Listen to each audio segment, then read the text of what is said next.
It is Thursday, November the 13th. This is The Warning. Let's talk about the sickness in our society. Sickness is the right word.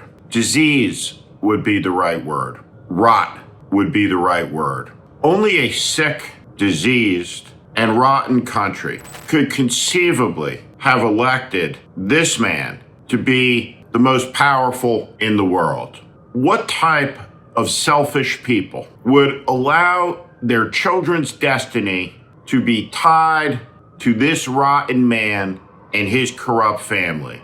Yet, north of 75 million people made that choice. Not a majority, 49.5% of us. These are pictures of some of Jeffrey Epstein's victims.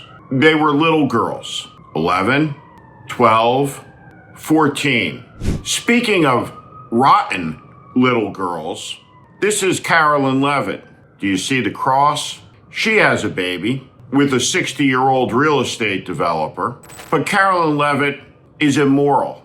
She's rotten. She's evil. She's a Trump liar who is an apologist for a man, Jeffrey Epstein, her boss, his friend, and Jeffrey Epstein's partner, a woman coddled by the sick Trump administration, Ghislaine Maxwell. She has been sent to a prison awaiting the inevitable Trump pardon. A opposition political party should be able to assemble its leaders, stand in front of a camera, and make some demands.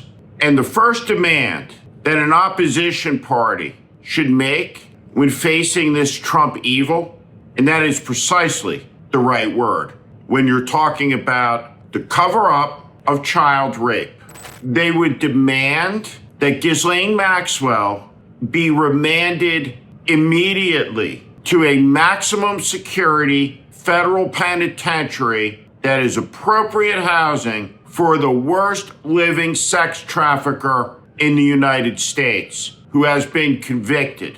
Secondly, an opposition party would be able to make a moral argument even to its corrupt and indecent opposition that has tethered itself to Donald Trump, the MAGA Republicans, because all of them, not named Marjorie Taylor Greene and Thomas Massie, are complicit in the cover-up of information connecting Donald Trump to a child rapist. The information that has come out tells us a couple of things. First, the emails, in Epstein's own words, tell us now for certain that Britain's former pedophile prince, the scumbag Andrew, well, the photo is real. Just like Donald Trump's birthday card. The Virginia Giuffre photo is real, and the birthday card is real. Donald Trump and Epstein were the best of friends. And Epstein writes, of course, Donald knew about the girls. Over and over again, some of the world's most powerful people, and no decent person should care whether they had an R or a D next to their name, or if they were, for example, Israeli Prime Minister Ehud Barak or George Mitchell. Every decent person should appreciate what once sounded fantastical and impossible, an international pedophile ring involving some of the world's most powerful and wealthiest people is true. It happened. And at the heart of it is the man who holds the office held by George Washington and Abraham Lincoln with his finger on the nuclear button. This generation of Americans, obese, slovenly, ignorant, crazy, has allowed for the greatest experiment in the history of human civilization that has been defended with the blood sacrifice of 1 million lives over 250 years to come to the edge of the abyss.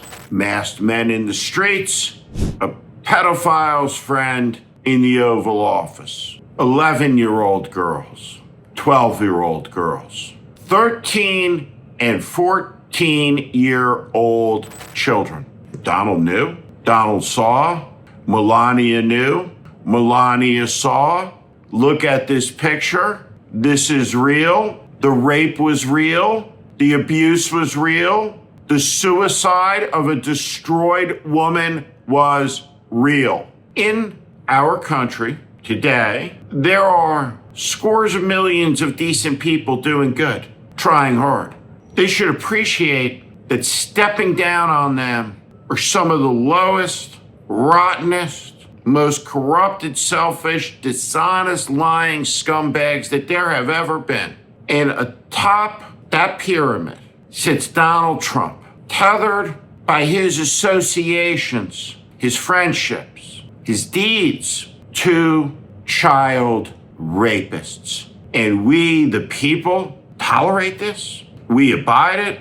Some elected Democratic senators say we shouldn't fight back because it doesn't work? Well, Ghislaine Maxwell plays with puppies at a club fed, and 1,000 victims of child rape try to struggle ahead with their broken lives, and the MAGA Republican Congress is indifferent, is involved in covering it up, that looks at it all and says, we stand with the child rapist, and then they dare chant USA, USA, USA, and deploy the masked men and gas babies and tell us we're great, and they can fill a stadium of young Nazis enthralled to their leader. It's time to wake up, America. It's time to wake up. Because as bad as things are, and as bad as you may think they have gotten, we're going to a whole new level, because the government of the United States